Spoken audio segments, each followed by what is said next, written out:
বদর বদর তো নামাজ পড়ছিলি? কারা বদর?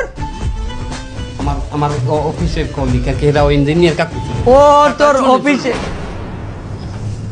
ভিতরে জানি একটু কথা কই। আরে ভিতরে তুই রাখ, ভিতর দিয়ে তো আইলাম। তোর অফিসে কাম কাজ করে তার বাবারা, তোমরা বেতন টেতন ঠিক মতো পাও? সংসার টংসার চলে? পায় কাকু। এই বদর সাহেব উনি আসলে কে? আমার গ্রামে আমার কাকা কি গ্রাম থেকে আসছে, একটু সহজ সরল কাকু। ভিতরে যান, ভিতরে।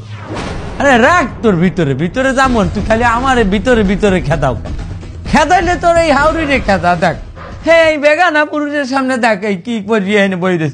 এই বেই আমরা ভিতরে যান, আপনি একটু চাটা করিয়ে পাঠান। আর আইটি যদি হয় তাহলে আপনি ওই একটু ওই গোমটা মোমটা দিয়ে যান বেন, যান যান। এই বুড়ি বেটা সবসময় আমার পিছনে লাগে। আমরা সমস্যা কি? আমার পিছনে লাগে? হ্যাঁ হ্যাঁ, কি সমস্যা আপনার? আপনি কেমন কথা কন? এক তো আপনি ব্যাপার তাই এনে বইছেন, আবার কথা কন এ বছর দেখছো। কাকু থামেন, থামেন, আপনি নাইতে কইছি কিটা? কেন আইছেন এদিকে? আউল বাদান কেন বারবার সব জায়গায়? বাবা আমার অফিসের কলিগ যাইছে, এখন একটু গল্প বুঝতে করুন, কথা কমু। হ্যালো, আপনি বাধা দেওয়া লাগবে। বদর সাহেব আপনি মুরব্বীর সাথে এরকম ব্যবহার কেন করতেছেন? আরে ভাই আপনি জানেন না ভাই এনে কি সমস্যা ওনার। আগে ওরা ফিরাই যাই আমার সমস্ত বাণিজ্য খাই দিতে, দোকানদারের দ্বারে খাইছে, রিক্সাওয়ালার দ্বারে খাইছে, আমার হাউরির দ্বারে খাইছে, কোথাও আমার বাণিজ্য রায় নাই। সত্যি কথা বলতে আপনার চাচা এখানে আসায় আপনার কোনো ক্ষতি হয়নি। আজ অনেকদিন বাদে আপনার বাচ্চাদেরকে আমি খুশি দেখলাম। ওরা ওদের দাদার সাথে ঈদের মেলায় ঘুরতেছে ফিরতেছে, কত কিছু কেনাকাটা করলো। আনন্দ ফুর্তির ভিতরে ওদের যে হাসিটুকু আমি দেখলাম, এই হাসি আমি অনেকদিন ওদের ভিতরে দেখিনি।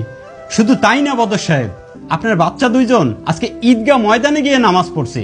ওরা আজকে যে পরিমাণে খুশি ছিল, ওদেরকে দেখেই মনে হচ্ছিল যে আজকে ঈদের দিন। আর তাছাড়া বদর সাহেব সত্যি কথা বলতে কি, এখান থেকে যদি কাউকে বের করতেই হয় আপনি আপনার শাশুড়িকে বের করেন না। অনেকক্ষণ ধরে ওনাকে দেখেই মানে কেমন একটা খারাপ লাগতেছে, চোখের একটা অশালীনতার ভিতর চলে আসতেছে।